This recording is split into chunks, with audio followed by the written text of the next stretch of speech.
Bismillahirrahmanirrahim. Assalamualaikum warahmatullahi wabarakatuh. Alhamdulillahi rabbil alamin. Allahumma lakal hamdu kama yanbaghi li jalali wajhika wa azimi sultanik. Wa ashhadu an la ilaha illallah wahdahu la sharika lah. Wa ashhadu anna Muhammadan abduhu wa rasuluhu sallallahu alaihi wa ala alihi wa sahbihi wa man tabi'ahum bi ihsanin ila yaumiddin, amma ba'd. Sahabat keluarga muslim, pemirsa Salam TV yang semoga dirahmati Allah Subhanahu wa taala.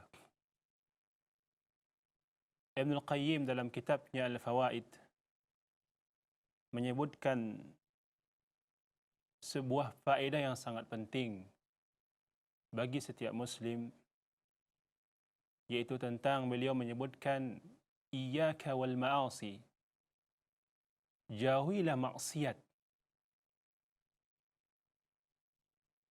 Dosa dan maksiat, sahabat keluarga muslim yang semoga dirahmati Allah Subhanahu wa taala, merupakan sebab kotornya hati dan jiwa seorang muslim. Dosa bagaikan noda. Noda yang mengotori pakaian seseorang, sehingga pakaian yang awalnya bersih, hati seorang muslim yang awalnya bersih karena dosa dan maksiat kepada Allah Subhanahu wa taala, dia akan menjadi kotor, dia akan ternoda, bahkan bisa menjadi hitam, sebagaimana disebutkan dalam sebuah hadis Rasulullah sallallahu alaihi wasallam.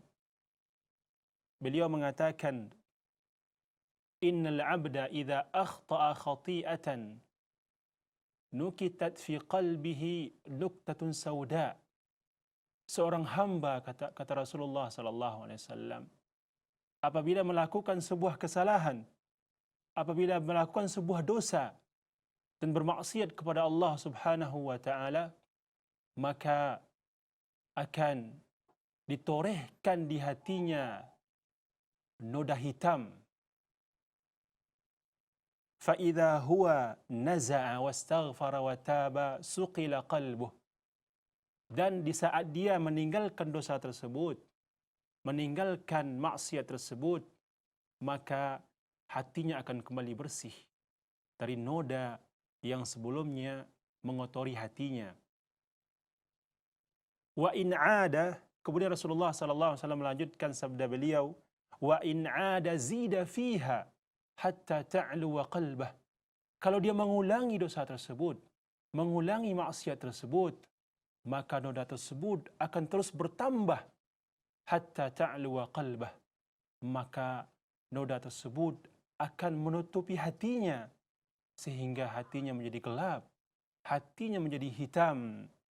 Wa huwa ar-ranul ladzi dzakarallah. Inilah ran, penutup yang disebutkan dalam firman Allah Subhanahu wa taala dalam surat Al-Mutaffifin, kalla bal rana ala qulubihim ma kanu yaksibun. Sekali-kali tidak, sungguh karena perbuatan dosa yang mereka lakukan, perbuatan maksiat yang mereka lakukan, maka hal tersebut akan menutup hati mereka, kata Allah Subhanahu wa taala. Sahabat keluarga muslim yang semoga dirahmati Allah Subhanahu wa taala, dosa dan maksiat adalah penyakit yang akan menggerogoti jiwa dan hati seorang muslim, yang pada akhirnya keimanan akan lemah, sehingga dan keinginan untuk melakukan ketaatan akan sirna.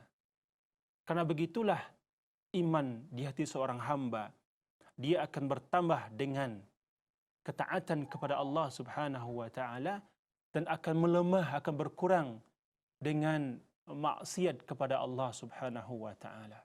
Dan begitulah keyakinan Ahlus Sunnah wal Jamaah, al-iman yazidu bit-ta'ah wa yanqusu bil ba'siyah.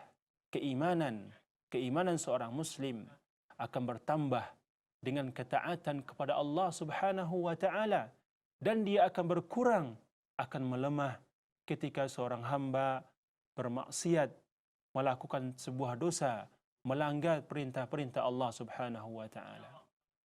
Sahabat keluarga muslim yang semoga dirahmati Allah Subhanahu wa taala, karena begitu besarnya bahaya dan pengaruh dosa dan maksiat bagi seorang hamba, oleh karenanya Allah Subhanahu wa taala dan Rasulnya sallallahu alaihi wasallam memerintahkan hamba-hambanya, memerintahkan kaum muslimin untuk meninggalkan segala bentuk dosa, segala bentuk kemaksiatan, sekecil apapun, karena hal itu akan bermanfaat bagi hamba Allah Subhanahu wa taala.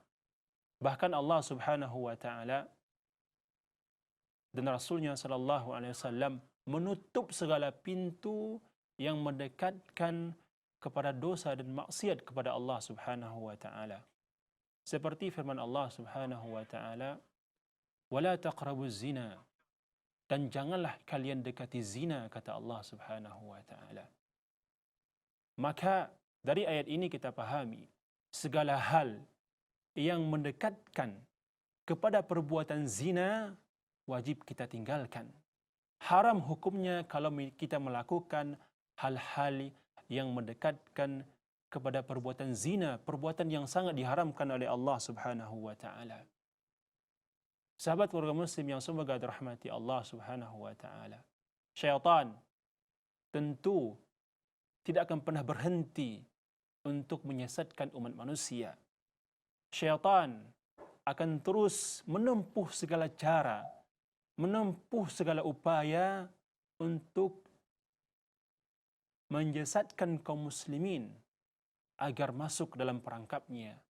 Karena memang kita ketahui iblis dan bala tentaranya telah bersumpah di hadapan Allah Subhanahu wa taala ketika Allah Subhanahu wa taala mengusirnya dari surga. Dia bersumpah akan menyesatkan seluruh umat manusia dari jalan yang diridhai oleh Allah Subhanahu wa taala, dari jalan yang lurus sebagaimana diabadikan Allah Subhanahu wa taala dalam firman-Nya, qala fa bi'izzatika la ughwiyannahum ajma'in.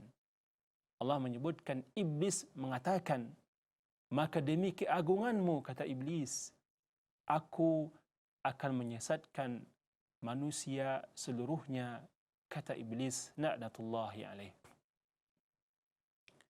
Oleh karena itu, sahabat keluarga muslim yang semoga dirahmati Allah Subhanahu wa taala, agar diri kita, keluarga kita terhindar dari dosa dan maksiat, maka kita perlu mengetahui, perlu kita telusuri apa saja dampak dan bahaya dari dosa dan maksiat yang dilarang oleh Allah Subhanahu wa taala, selain dari yang kita sebutkan tadi.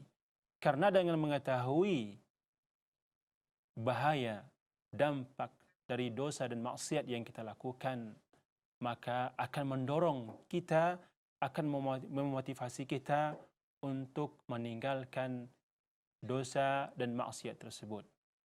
Sahabat keluarga muslim yang semoga dirahmati Allah Subhanahu wa taala, kita akan lanjutkan setelah pesan-pesan berikut.